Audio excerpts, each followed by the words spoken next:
I realized if we were going to grow, I had to level up in a way on a daily basis to be the visionary and let my team handle the day-to-day operations. Otherwise, I was choke holding the business and making everybody stay stagnant. Well, super excited for the podcast today. We have Tiffany Rosenbaum. Welcome, Tiffany. Thank you for having me, Brad. Appreciate it. Yeah, so we, it's not really a pod swap, but we're back on this side of it. You hosted me on your podcast, which is The Road Less Traveled. So a little shameless plug for you, an incredible podcast. You've had some amazing guests, ton of energy. So it's very informative, especially, a lot of our listeners are into entrepreneurship. And so I think your channel and podcast is a really good strong suit for that. I know we dove into that, you and I, a lot of your guests do. And really that's your brand by itself, Tiffany. I know we'll get into. I mean, you are a true entrepreneur and you're also owner of the Rosenbaum Realty Group. So thanks for making time today. Thank you. I do love the Road Less Traveled. And the reason why we did it is because I don't think it's supposed to be real and raw. And so often entrepreneurs, when they get in front of people, it's like, oh, everything's going great. And people see these entrepreneurs making things happen, but they don't see behind the scenes of the failures and the struggle and the midnights and the 2 a.m. and the sweating, blood, sweat, and tears, right? So that's It's why I funny you said. say that. It's funny you say that because I was with a few other builders. I did construction management. We were back speaking as alumni to the current students in the program. Keep in mind, I graduated in 2005. So this is like 20 years ago, right? 20 years ago, we're back speaking. And a lot of the students that were in the program were, they kind of had a comment. They're like, we want to own our own business so we can work when we want and we can, have flexibility in our schedule, all the things. And, they asked us for advice and we said, look, yes, are there moments in your career where you can be on vacation with the family in Hawaii or you could be remote and you could be working, but don't confuse that with not working, because when you're an employee or you're working, as you would attest to, if you're not an entrepreneur, there are times you can shut it off. When you're an owner, an entrepreneur, it doesn't shut off. And no matter where you're at, any time of day, you're on call. And, and even if you're not fielding emails or text, your mind doesn't stop and you're dealing with, all those to-do lists, as I'm sure you can attest to.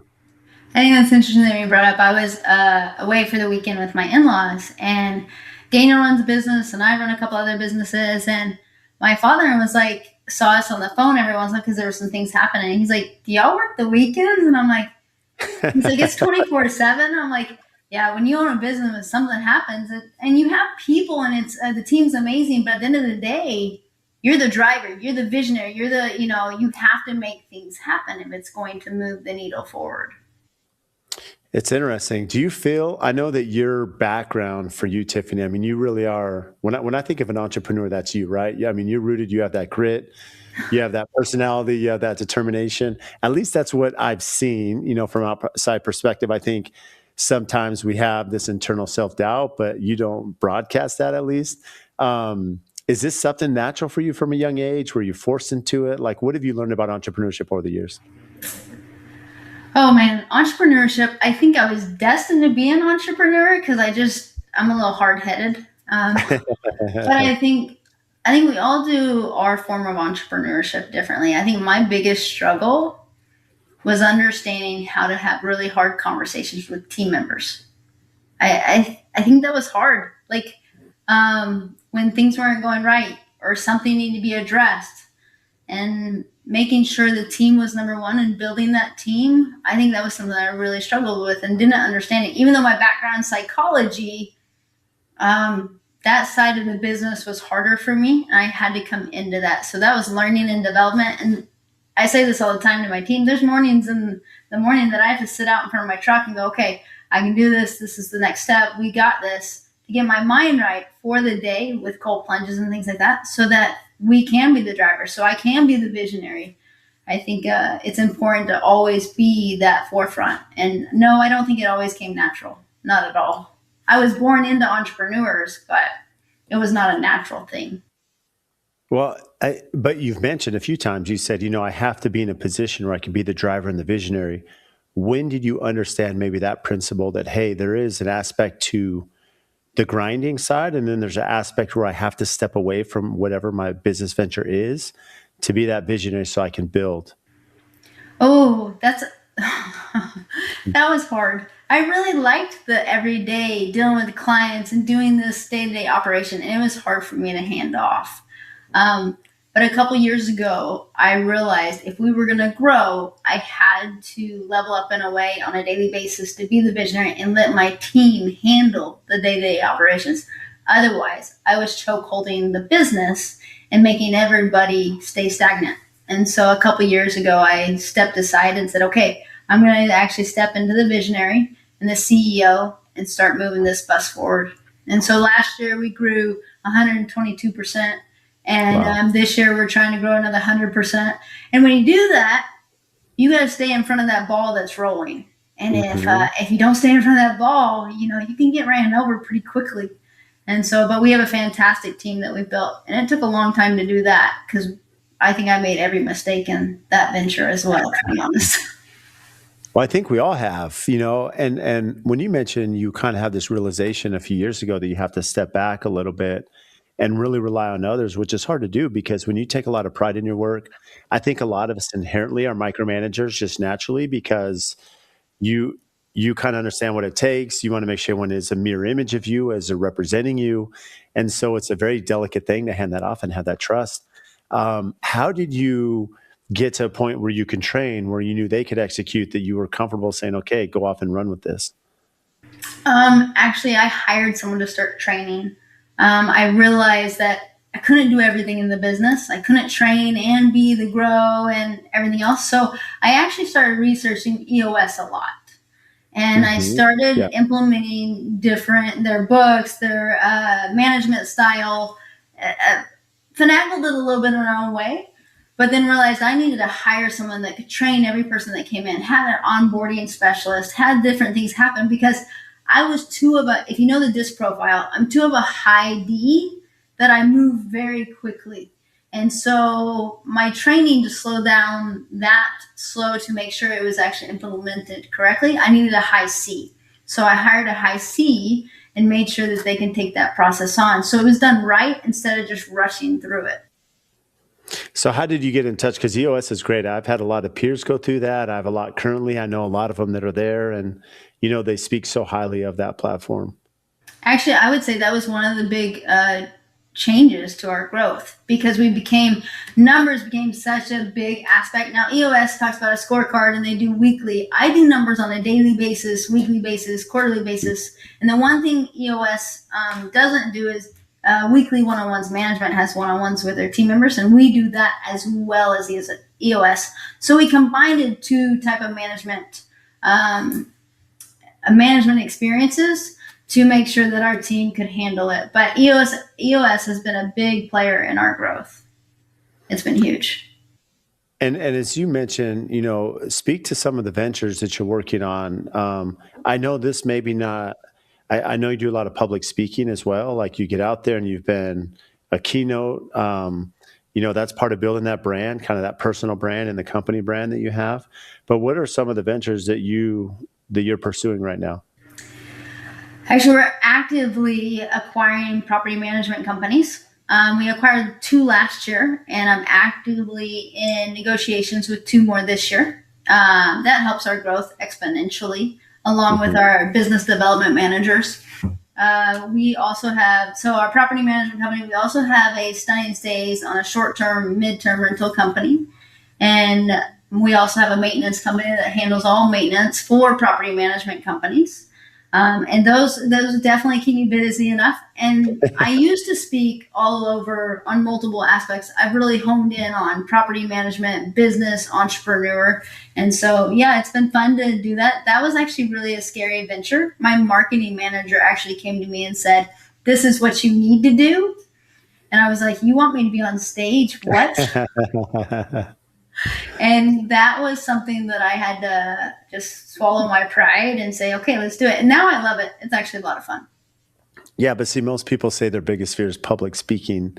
And I don't think anyone naturally is comfortable getting up in front of an audience on stage. Like, how did you get to that point to jump off the deep end from your marketing manager that's pushing you to do that?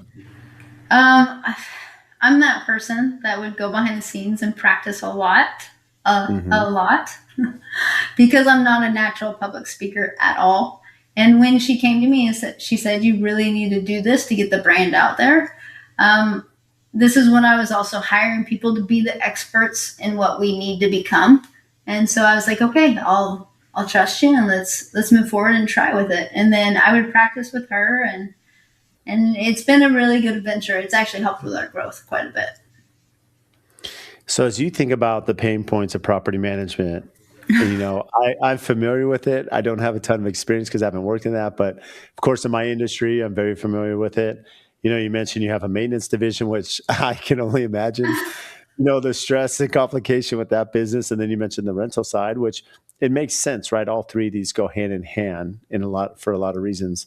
Maybe just speaking of property management, um, the there's arms to this, right? There's the business development side. You're trying to increase sales and you're trying to find properties, right? You're trying to go into partnership with people. And then, okay, now it's like, okay, how does it make sense from a pricing module? And then how are we going to run it and staff it? And, there's a lot that goes into some of these big commercial developments, when you're doing property management. As the business has grown, like what are things that you've learned that have helped you be more successful. And really, this touches on your earlier comment. You said you had to step away from the business and train and EOS. And if you're doing property management and scaling, there's no doubt you're looking at numbers every day. Every day. So I actually got into property management on a different aspect. I became an investor first. I was on food storage and had no food in my fridge, and found a mentor that was like, "You really got to get into real estate." And I'm like, "I can't afford food. You want me to buy what?" And he started helping us learn how to analyze properties. And so we would analyze over and over and over again. And he trained us for about a year before we started to invest, because he became one of our loan officers, in essence, private money, and said he wanted to loan to us. And so we started to invest, and we realized there wasn't really property management companies that understood how to analyze the asset and analyze how it can get a better ROI, a better NOI. And so that's when we started Rosenbaum Realty Group. And so the biggest aspect on our training side and what we differ from is really analyzing the properties that come on, so we can actually be the experts in it and help our clients actually make more money. Because the whole purpose of actually owning real estate is to have a nest egg, to build wealth. And so that's where our whole mentality came from, is to help people build generational wealth. So that's like actually a big part of our vision. We want to help 5,000 families create generational wealth through expert asset management. See, and I'm sure you don't want to give away all the secret sauce and recipe here, but as you think about that, Tiffany, as you're looking at a partnership with someone, what are ways to help them make money? What are ways to look at that property, to whether it's efficiency, whether it's maybe different vendors that are servicing it, what are things you're looking at to make that asset more valuable? So the biggest money suck right now is maintenance, and so we're always pricing out, making sure it's good quality. But a lot of times, I actually see that investors are not analyzing properties correctly. Like they'll look at the rental income and they'll be like, "Hey, this is what maintenance is," and then we're good. And so I actually, when investors come in, I will train them as well. Like, you should be having vacancy factor, maintenance factor, property tax, anything that goes against this property, capital improvements, all these things you have to analyze to make sure you're actually making money. Otherwise, you could be upside down so quick, it's not even funny. So we really sit down and we analyze it. And I find investors struggle there. One of the ways we do is creative financing right now for our investors, anybody that works with us. We've gotten properties on literally a 0.5% interest rate, zero money down, seller carrybacks, wraps. There's so many different ways to actually buy properties to make it where it's advantageous, where from day one they're making money. But a lot of people don't know those. Do you ever work with them on strategy? I mean, you kind of touched on capital improvements. Do you ever sit with them on a strategy saying, hey, there may be small investments we could make on, I don't want to just say lipstick, but really on things that are going to make a difference to the customer, the user, the end user, that can drive different tenants to come in to want to be more desirable location. Like, how does that impact with, just your expertise and, background? So that's one thing that we changed a year and a half ago. We started doing a monthly webinar for all of our investors. It's live. And so we talk about this specifically because it's educational that has to happen with investors first. In the market, we hear on social media is like, hey, buy real estate, you make money, right? You Yeah. really Yeah. need to have a strategic plan. And like preventative maintenance is huge because it costs Mhm. less to do preventative maintenance. And this is what people don't understand in real estate a lot of times. And it's an education factor that we do every month. But preventative maintenance costs less money than sending out, like for instance, in Arizona, the weather in the summer is 120 degrees. And you send Mhm. out an HVAC company in the summer, you're going to pay more money than if you're sending them out in January. So we do Mhm. preventative maintenance in February for ACs so that in the summer, the owners don't have this high dollar bill. And so we do that with roofs. We look at preventive maintenance for that. And then capital improvements, we look at it for water heaters, all these things. And when we bring on a client, we talk heavily on this. Like you got to understand, spend $1 today to save $100 tomorrow. You got to be quick on your feet and make sure that you're spending the money to keep the resident. There's so many aspects in that we can dive into that people don't understand. The number one reason why residents leave is because of maintenance. And people need to understand you have to spend money on your property to make money on your property. See, I love that because I think most entrepreneurs, businesses, I mean, the ones that do really well, they find value, right? And not only do they understand where the value is, they understand how to market that, they understand how to communicate that, and they can speak to someone about that.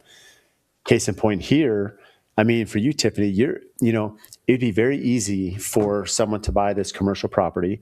They have multiple tenants there. They're bidding it out for a property management company. They come in and they're just looking at the bottom line. But when you have someone coming in that's really strategizing with them, saying, yes, it's going to cost you X dollars to maintain this property. But to your point, we're looking at AC, we're looking at roof repairs, we're looking at water damage. You know, this roof probably hasn't been, like, I'm in a building now that anyways, like there's things that happen. And being a builder, I know there could have been some preventive maintenance that would have solved some of this, a lot less expensive. How has that changed the tone? Because again, you have to put a sales hat on too to, increase this revenue. How does that change just the communication with, these partners of yours? I think we're very similar on this because I imagine you get beat up on you get people call Beat all up the on time, hey price. Brad, can you do it for this price? You're like, no, I know my cost. And so every day the first question, and we train our BDMs on this, the first question 9 times out of 10 is what do you charge? And my Yeah. question back is, well, what are you looking for? Because if you're Mhm. looking for the cheapest, we're not going to be it. And I flat out tell them, I will find you your right fit. The biggest thing is we're trying to find a win-win.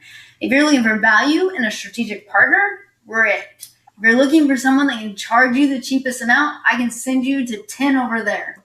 And so we're not the most expensive, we're not the cheapest, but I can tell you we add a lot more value and we're different in our strategic planning and everything we add. We're like for instance, we implemented a whole new structure on our team that a lot of property management companies haven't developed yet.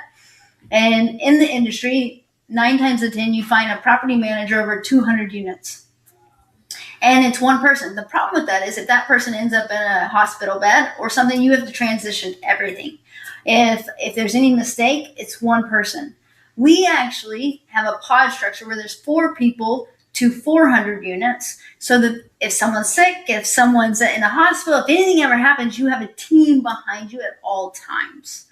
And it's more cost, but that's why we're not the cheapest out there as well. And we also add more value on our marketing side. I mean, it's interesting when the market just went down in August.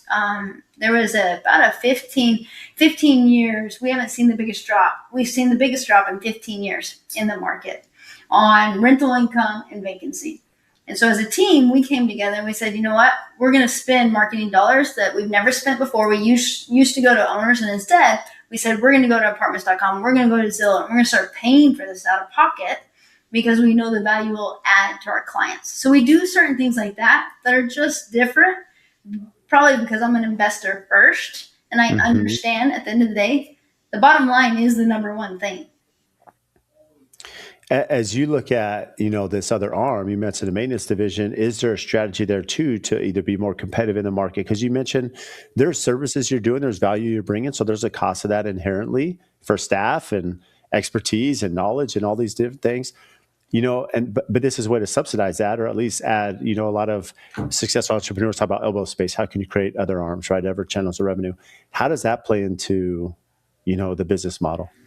Okay, so then I love that you brought this up because the number one way property managers do today is when a resident moves out, they go do an inspection, they give a bid, it takes a week or two, and then they start marketing after the property is ready. Well, on average, you're going to wait 30 to 60 days to even get a resident or even start marketing it. So even though it's more cost on us and it's more time and manpower, what we do is a resident gives a notice 30 days prior, and then at 15 days prior to move out, we do an inspection, a pre-estimate, and we send that off to the owner. And we're already marketing it at this time. And then by 7 days prior to move out, we have an approval on an estimate. Day one of move out, we're already doing work. And then within 7 days, we have the work done. So we're already ready to rent it, and we're pre-leasing because we're doing all the headache work that should be done instead of waiting until it's done.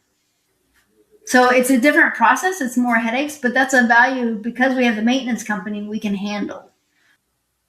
How extensive can this be, as you've seen? I mean, are these, I mean, I'm sure the repairs can vary depending on how long the tenant's been there, what the business is, how they operate, how, the expertise, because this is a big bandwidth of, things that you're having to formulate, especially while the tenant's still in there. How have you refined that process? Oh, that's so you're dealing with so many different people, right? You're scheduling with vendors, you're dealing with a resident, you're trying to make sure you get into the property. And so if a resident decides not to play and schedule with us, we'll do a 2 day notice, which is part of the law we can do. And as we enter and estimate, this process is being fine tuned on a daily basis because there's a Mm-hmm. lot of moving parts, like in maintenance. And Mm-hmm. the problem with property management companies, they're trying to be all, meaning you have plumbing, you have HVAC, you have roofers, you have all these different aspects instead of just plumbing or just HVAC. And so on a daily basis, we have to educate ourselves on HVAC, on plumbing, to make sure we can speak to what's really going on. Because you know as well as I do, there are vendors out there that want to take advantage. There Mm-hmm. are things that happen on a daily basis. So on a quarterly basis, we're actually bidding out against our own company to make sure we're below market or right at market and we're not increasing. We spend a lot of time with vendor relationships. So we get special pricing. So our clients can't go get the same pricing we get. And so Mm-hmm. on a daily basis, our manager is looking at numbers, dialing in our time frame of estimate turnover time, vendor turnover time, closeout time, and invoicing time. And we're at from start to finish with invoice, we're about 9 days, and we'd like to get that down even more. It's crazy. A lot of different processes within one process.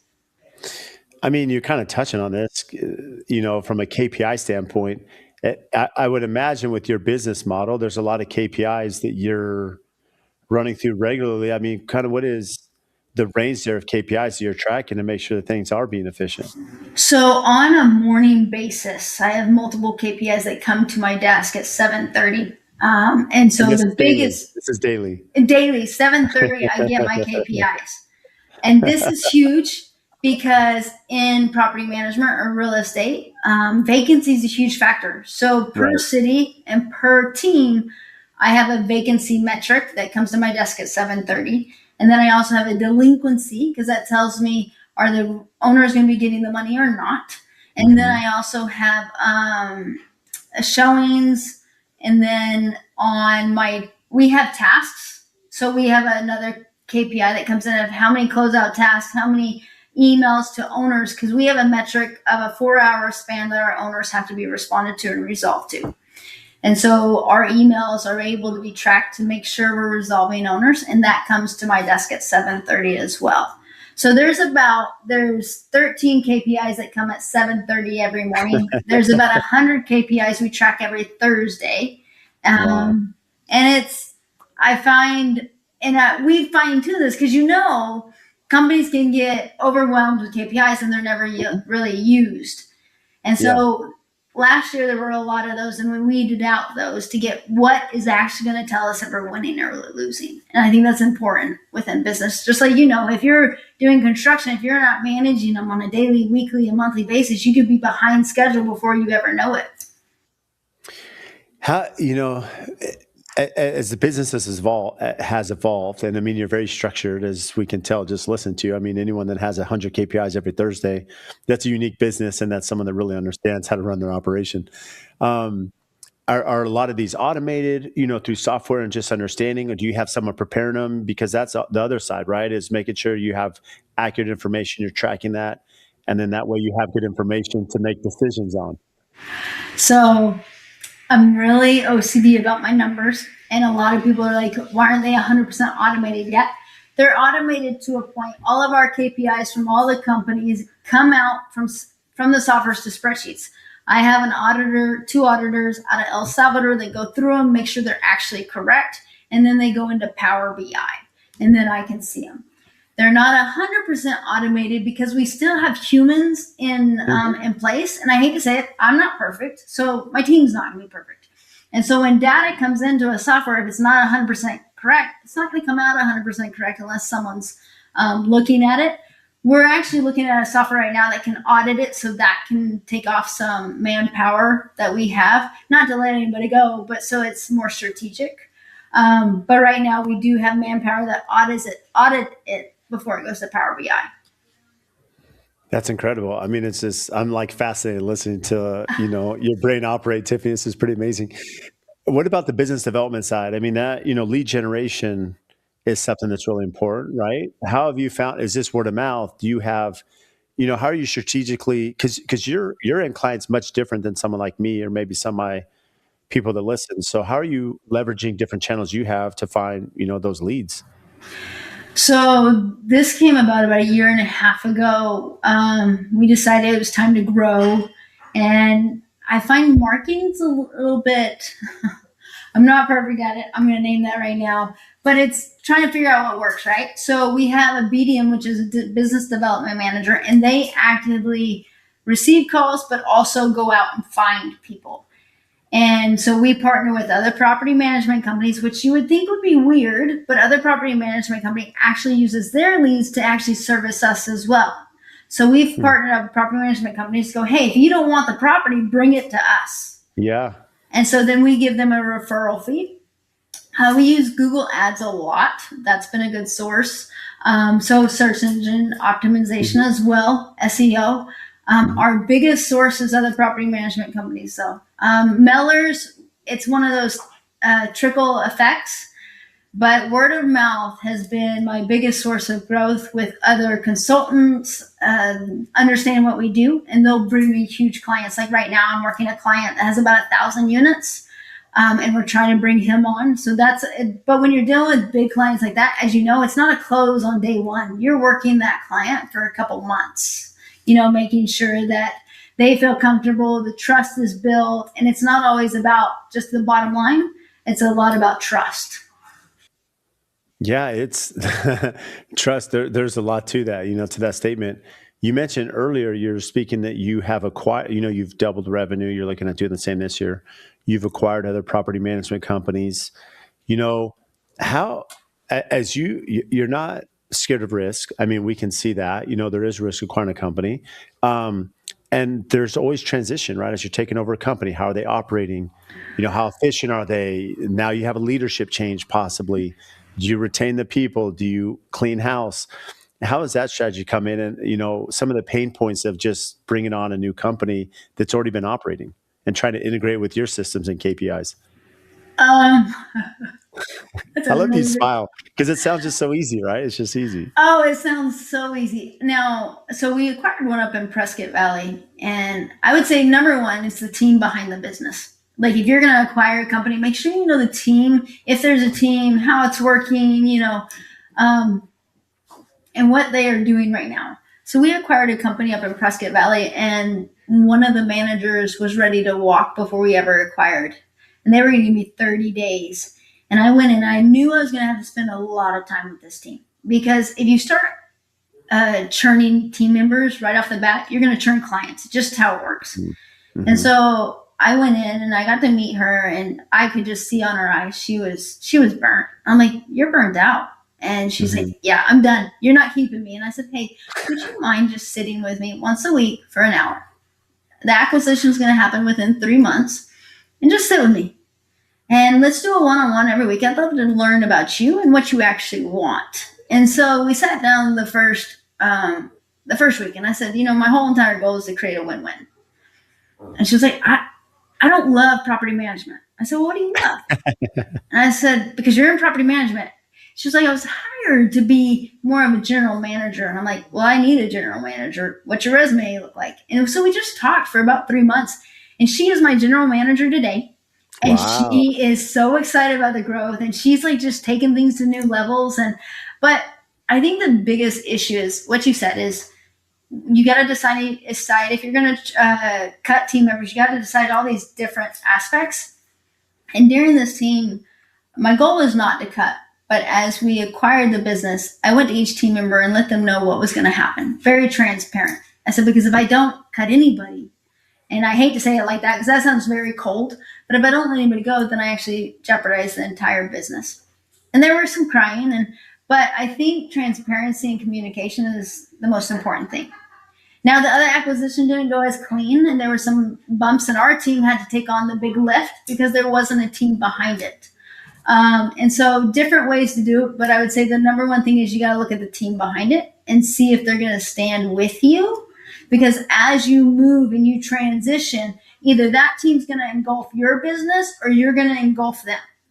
Hmm. In essence, someone's going to take over and which one can. And so we've never acquired someone bigger than our business. And strategically, we haven't done that because normally that will take over, the size will take over, whichever one's bigger is going to take over a little bit. Yeah, it's interesting you bring that up because, and I'm sure you've seen this as an entrepreneur, right? Some of us are pretty ambitious. As entrepreneurs, you love to sell, you love to close, you love to hunt, right? And then you're kind of moving on to the next one. But just because you have more revenue or more sales doesn't mean you're more profitable because there's so many layers to that. When it, and you alluded to that, yeah, I may not take on this huge acquisition because they may be doing a ton of revenue, but doesn't make sense to our bottom line. Does my stress, does my capacity, do I have the room for it? I mean, there's so many variables that go into it. There are a lot of variables, like in what happens with training, like that time Hmm. and cost, it costs money. When you bring on a team, you're not just sitting there and go, "Hey, do whatever." It's okay. Now we got to train them to our processes, which Yeah. culture, our core values, our vision. It's a time and a lot of effort, and so you got to make sure a team's willing to change too. And are they willing to do all those things? And sometimes you'll have to let people go because they're not willing. And so that's why I say the team is the number one behind the business, and that usually determines whether we will acquire or not. Do you feel you have an upper hand because you had a degree in psychology? Has that helped, from coaching and human interaction? I love that you asked that question. Years ago, I always asked myself, "I wish I got into business. I wish I did this." And I'm like, "No, I'm glad I had psychology." I'm really glad now because when you're an entrepreneur and you become like the CEO, true CEO, and the visionary, you are a lot of psychology, a lot of dealing with people, and you become a manager of people instead of really the business. And understanding the facets of human nature, culture, dynamic, different personalities. And so, yes, I'm actually glad my background psychology. Yeah, I'm sure that plays a role. It's funny because even as you mentioned, you have employees, you have clients. I mean, there's so much interaction. You're facing people on a regular basis. I look at my career and I never thought that when I was in college, yeah, I should really understand business because I didn't. I didn't understand marketing, which I should have, and definitely like the communication people side. The public speaking would have been great too. There's You're a just a good lot you public have to do. speaker. What's that? I said, you're a good public speaker. Well, I don't know if I'm good. I try hard, but it's like you. It's like, I find that if I know the topic, I'm decent at it, which I think most of us are. And you kind of said that's kind of your key to success is you've practiced a lot. But I think in general, I didn't really understand that starting my business. I kind of started out of necessity. I know that we kind of talked about our origin here. Um, but no matter whether you're passionate about being an entrepreneur or you start out of necessity, there's just a lot of things that you just didn't know what you don't know. And I think maybe that's part of it because I don't know if I would have done it otherwise, you know? I like it. I think there's a lot of things people don't see. I think there's a lot of stress on families. There's a lot of stress on mental health. There's a lot of stress because, like you said, you don't turn it off. When you're a true entrepreneur, when you go home, you're stressing about it. When you're growing, you got payroll, you got expenses, and you're always trying to figure out how to make sure this thing doesn't break. I mean, I don't know about you, but there's days that I'm like, am I gonna break it this year? Yeah. Am I gonna make it crumble? Even my GM the other day came in and goes, Tiff, this is going to be a year of, well, I see your goals. This is going to be a year of question. I said, no, we're going to hit them. But you should have to make sure when I can bring them out. And when I go home at night, sometimes I'm like, am I going to crush it? And am I going to break it? Is it going to crumble? Or are we going to elevate to the next level? And I think that's in entrepreneurship. To grow, you risk it a little bit. And, it's hard. There's so many different aspects of entrepreneurship that I think people don't see. Like even with my husband and I love him, but there are days that it takes a strain on our relationship, and I have to be like, and I think people don't understand that. Like on entrepreneurship, it's like it's a lot on a marriage. It's a lot on family, and sometimes people are like, "When do you go home?" And I'm like, sometimes my family doesn't see me until 6:30 or 7 or 8, or I'm traveling. And I was talking to someone about that other day. A business is like a toddler. I hate to say that, but it is. And you leave it alone, it's going to make a mess sometimes until you build it to a size that you have general managers, CEOs, and people running it. But even then, if you've read the But book even then, yeah. Founder, if you read the book Founder, whenever you take the founder out of the business and big conglomerates buy it, it never runs the same way. Hmm. There's a difference. And so I just think people don't see what really goes on behind the scenes. Yeah, I think there's, a lot of value there because it is true. Like you never get to the point where you can really exit out. And if you were to, then the business does not operate the same. I think what's unique about your podcast too, Tiffany, I know that a lot of your podcast is like actionable life lessons. I mean, you speak about that. You speak about, that's really the road less traveled, right? That's kind of the whole concept here. From a personal side, I know that you speak about discipline. You do cold plunge. Mom with the six pack, like you're out there crushing it. Like, how, how have you figured out? Because there is no such thing as work life balance. But how have you made certain things a priority? At this point in your life to be able to function in probably most effectively for you. I think that's a really good question. And I think anybody that says they have it down packed, I think aren't being 100% honest, to be honest. Because I think our brain power is only so much. You're going to focus on something. And what I've decided is if my kids call and it's an emergency, I jump and go. But there are days that my kids have to understand that there's a business in place and it needs me. And sometimes I have Hmm. to travel, and sometimes I need to jump because my husband needs me.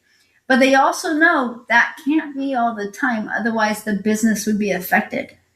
And I consider the business a living, breathing organism just like all of us. And it either gives life or it dies. And just like my kids, there's gonna be days that my kids, it's like juggling. I'm throwing up glass balls, and which one is going can't drop today? And that's the way I really think about it. And I make goals every year, and I try to keep on track. Do I fall off sometimes? Yeah, but like every morning I get up at 5 and I work out, and some days those workouts are great, and some days I'm just in the gym to go. I'm there. I hate to say it like that, but it's true. And nothing's ever perfect, but it's stacking days every day. Yeah, I love that you say. Really, what it comes down to that stacking days, it's a lifestyle more than a habit, right? And so, for you, like, hey, I'm going to be there at 5 a.m. And I think, man, I wish I could remember it exactly. It's Arnold Schwarzenegger, and he even talked about back in his heavy training day. There's just days he just didn't feel like lifting. He was exhausted. Like he just Or, there's just some days you don't have it. You're not there mentally. You're distracted. You're dealing maybe with grief. I mean, there's, stress. But he said, you know what? I just go to the gym and I just still work, as hard as I could. And Mhm. maybe some days I'm lifting at like 60% capacity, but I'm there. I'm there. And I think a lot of life is just showing up. It's consistency, and it may not be perfect, but making that effort says a lot. I love that you said that. And my son the other day, I went up to him and I said, I'm incredibly proud of you because he wasn't feeling well. He was like on the verge of being sick and just where your body just aches. And he had a wrestling match. And most kids would have been like, I'm not going. And I looked at him. I said, what are you doing today, buddy? He goes, I'm going. And I said, you know what? I'm really proud of you because when you're a dad and you're running a business or you're working for someone, you can't just say, I don't want to show up. There's so many balls in the air on a daily basis when you're an adult. You just got to show up. And there's not this, I think my dad's a really good example of this. It's not about asking what we want to do in the moment, it's about asking what's required to get what we need or what we want. And everything requires something. And the question is, are you willing to do what's required to make it happen? So going back to, with your husband as you're working, how have you delineated roles? Like, how do is there a lot of day-to-day interaction? Is it just maybe the stress of entrepreneurship or I laugh at this because I'm a very A type personality. A really yeah, red, like shocking, very shocking. this house can be, this house can go. We used to work in the same business, and it was okay. But I mean, there were arguments. Don't get me wrong. Um, and so we've transitioned out into two separate businesses. He runs Stunning Stays. I run Rosenbaum, and I was brought up in a family, there's no ceiling. Whatever you want, you go after. And so that scares people sometimes. I mean, when you have somebody that's like, oh, I'm going to go here, nothing's going to stop me, it's like, what are you going to, are you going to break everything? Are you going to, you know? So we've strategically went into two different businesses so he can run his how he like and I can run mine how I want. And he does a phenomenal job how he does his and I just do mine different. There's no right or wrong, but we've had to separate, and I have to say, he's had to tell me, actually, I'm only the one that's get out of my lane. Get out of my lane, I want my lane. But we also try to travel together and reconnect on a different level. Because you know this, as you're an entrepreneur, it's really hard to get out of the mindset of entrepreneurship. Um, and so he's learned I have to travel on weekends, otherwise I can't disconnect at all. Mhm. And we just try to get away every once in a while to get reconnect because entrepreneurship takes a whole nother level of brain power, and it's not always easy. It's funny as you said that. I've never shared this on the podcast. I don't think I've ever shared this with anyone, but I was just thinking about you sharing that about, the importance of you and your husband. You find time to travel or make time. My kid, like I grew up in San Diego. So like as a kid, like we'd go to Disneyland. That was kind of, a big thing, and my kids love Disneyland. I have 6 kids. They love it. And, having been from California, you'd always be like, hey, we're going to go in February, like on a Tuesday and Wednesday, right? Because it's not as crowded. But the funny thing is, Disneyland's crowded all the time. Like it doesn't really matter. And the reason I bring it up is because, later in my career, and I wish I'd have realized this sooner, but like now when I go with my kids, we'll go on a Saturday, Sunday. And again, and the reason being is kind of to your point, when I'm going during the week, it's really hard. My phone's blown up all day. It is exploding, especially being in construction. There's job site issues, there's emails. Sometimes you get that email or text and it just sets you off. And now my kids are in line, they're misbehaving, then maybe I'm short fused. And so I'm like, I'm not at my best. But if I go on the weekend, yeah, as an entrepreneur, I'm still working. I still have responsibility, but it's definitely less as intense. And so the only reason I bring that up is because I think life is a lot about figuring that out that, hey, I want to be the best when I'm playing dad mode. I want to be the best when I'm work mode. So I have to strategize my schedule or be in places that allow me to do that. Yeah, I love that you said that because it's so true. Like Daniel, I'm going to share a story. Daniel tried to take me away during my birthday, and it was in the middle of the week. And not only this, like he's very loyal, and so his mindset was like, I'm just trying to take my wife away. I was transitioning softwares. The entire company was going through transition of softwares. I was in the middle of the acquisition, and I was ticked.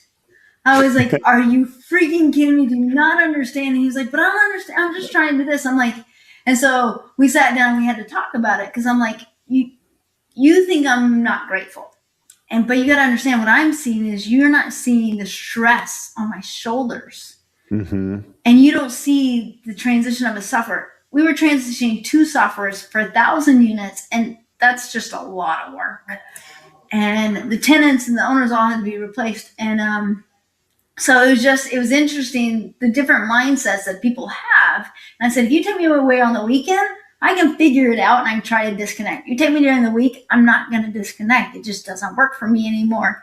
And so we've tried to learn that because it's yeah, I don't disconnect at all. But again, it's expectation. You mentioned to be successful, you have to set clear expectations with, your acquisition, with, new clients that you're onboarding with your team. It's no different in partnerships and kids and other things. And it's easier said on paper. It's really hard in real life. But the point being is that if you can get to that point of understanding you and your husband, like, hey, I'm not as fascinated about the day of my birthday as maybe we do something, but it could be at a time that makes sense for both of us. And, I think it's a very mature response. But the reality is you'll enjoy it a lot more if, to your point, if you're not trying to go in the middle of the week with all these changes happening. Yeah, I think you said something there, Brad, that I think everybody has to understand. The quickest way to kill a deal, kill a relation, kill anything is expectations, unspoken expectations. So often when we bring on a new client, and you actually told me this during our podcast, and I thought it was the most brilliant thing I have ever heard. And I actually took it to my team, and I was like, we have to do this. And it was talking about expectation when you're not going to like me. And I tell it to anybody we bring on, you're not going to like me during this time. Not at Yeah. all. You're going to be frustrated. You're going to think it's my fault. This is what we're going to do. And it's changed the game. But you explained this. I think you have a chart or something that talks about the roller coaster of the construction. And as we talked about this, we took it to our team. So I totally stole your idea, by the way. But it's helped us to understand, hey, there's going to be times that not everything's going to be sunshine and rainbows and beautiful. There's going to be times that you're questioning or frustrations, and this is when it's going to happen. Yeah, and really that's just it comes down to that. I mean, I think when I had that client come, catch me off guard, like when am I going to hate you during the process? And it really makes you think though. And I think sometimes in business, right now I'm building my own house. And I think, sometimes we forget, like even though I do this for a living and I'm very comfortable with the process, my clients don't. And so it kind of helps remember, or at least not remember, but from the other side of the ledger, see how things impact me or maybe my emotions or expectations. And then how can we, adapt that to bridge that so we can communicate with clients. And, I'm sure with your employees, sometimes we become numb and my team can become numb to pricing, right? If we're doing a $5 million home and we see something come across for $700, are we looking at that like I'm spending 700 out of my pocket? Are we just saying, "Oh, this is part of a big," and really that really comes down to training and expectations and, detail. I mean, there's so much to running any business, but, sometimes we become numb in our business and it's always important that we don't, and we're like fine tuning those little details. How I'm going to ask a question because I like that. I like that you just said that because we're talking about that every day right now. How have you gotten your team not to become numb to it? Because we're not at the scale of that, but when we deal with a client and they have a $500 bill or whatever, we talk about it. Look at it like it's coming out of your pocket. But how do you train your team all the time to make sure that that doesn't happen? Well, I think it's like anything, you have to continue to do it. But one example I'll give, I mean, we had an example recently where something was missed and they didn't really QC it. And look, at the time, the client did call them out on it. And now it's like, okay, we should have done a much better job. We bring that in front of our production meeting. So we've actually talked about that experience. So everyone could see, hey, here's a clear example of something that we should have picked up on, noticed, QC'd, pushed back on, or caught, and really, we don't do it to, and our team knows we don't do it to throw them on a bus. We didn't even talk about what job it was or what project, but really the examples there, like a lot of things, it's just, look, we as humans, we have to continue to rehear the same thing over and over because we get in the nuance of our day to day job, and you just kind of get comfortable with your job and you're like pushing information through. So we have to make it a priority that this is a topic and we have real examples so that people just hopefully inherently are learning or picking up on this. And that next time something comes across their plate, they're like, oh, I better check. If it's a change order, let me look into this. If this is something that's realistic, um, because unless they're really going to make it personal, like I'm spending this, like there's no way to really do that unless they have, bumpers, if you will. No, it's so true. I was just testing my team this morning about our vision. I'm like, how many people can name our vision off the top of your head? Yes. It's like we say this all the time, and it's like but what I realize is in psychology is that you have to say it 7 times. I think in business you need to say it Yeah. 1,000 times. Yeah. I I'm agree. like, how many times can we say it? And there's so many things changing all the time. I think it's just over and over a repetition and making sure that everybody hears it, but actually acts on it.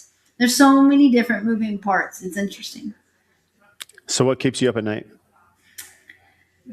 Oh man. Actually, about 2 a.m.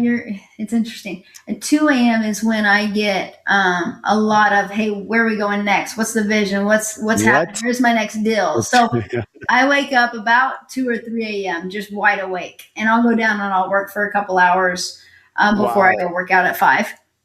Not all the time, but sometimes. And so what keeps me up there is what am I missing before that ball rolls over me? Because we've started to grow and we've created this ball and it's getting bigger and bigger. And so, how do I stay in front of it to make sure it doesn't hit me? Because once it starts rolling over me, we start to crush. And I think that, but also my team. My team keeps me up, meaning, how am I helping them to Mhm. develop? Who is on the brink of unhappiness? How do I make sure we're hearing them and growing? We tried to create this feedback loop where no matter who you are, janitor or whoever, you get to give feedback. And so my team probably keeps me up the most, actually, just to make sure that we're growing and developing. We have 67 team members now, and Wow. we're in the process of hiring another 10. So with that, it's like there's so many team members. I don't even talk to every single one of them anymore. And so it's like, how do I make sure they feel that we care? And Yeah. so that's a big process. Oh, that is for sure. What do you do for fun? Oh man, what do I do for fun? Pickleball now. Nice. But and cold plunge and working out, and um, I love to look at real estate. I do, and I love to build businesses. So looking at a business is fun for me. But cold plunge, working out, and traveling. I love to travel. Don't do a lot of it anymore, but I do love it. It's hard. Well, maybe one day through your real estate empire, you'll be able to do that a little bit more. Yeah. What do you love to do for fun, Brad? Oh, that's a good question. I wish I had more time to golf, but like that seems to be escaping me. So I do love golf. Okay, I I, suck at that. I need to get better at I do play in a few city leagues. I play a lot of basketball still. Again, I'm getting older, so it's taking a toll on my back and my knees. I found out, but I'm still trying to play. And I love going to the gym. I love cold plunging. I did today. I try to cold plunge every day, and I found that really helps. And honestly, but like you, it's I love to travel. I love to spend time with my kids. I find that when I can schedule travel around certain breaks in my work schedule and stuff, it's nice because I can be really busy there, and my kids love to travel. It's really unique because you have that time together. So yeah, it's there, and I do like you. I enjoy my company. I enjoy the people. Enjoy being around it. It's just, I think you and I are very fortunate to enjoy what we do, and I think that's pretty rare. Even though there's days you want to quit, just being open. There's days I'm like, I don't think I want to do this. Why did I go into construction? But I'm here. We're gonna make it work. So I think that's true. There's days that I want to throw my computer across the room and I'm like, what am I doing? But then, would you quit? No, not really. But there's no. frustrations. Love what you do. It is fortunate. Gotta agree. So Tiffany, you've been amazing. I know you're busy. Thanks for making time for our audience and us today. Where can our listeners find you? The best way to find me is actually Instagram right now, and message me on Instagram at Tiffany M. Rosenbaum. Well, Tiffany, you've been amazing. Thank you. All right. Thank you, Brad.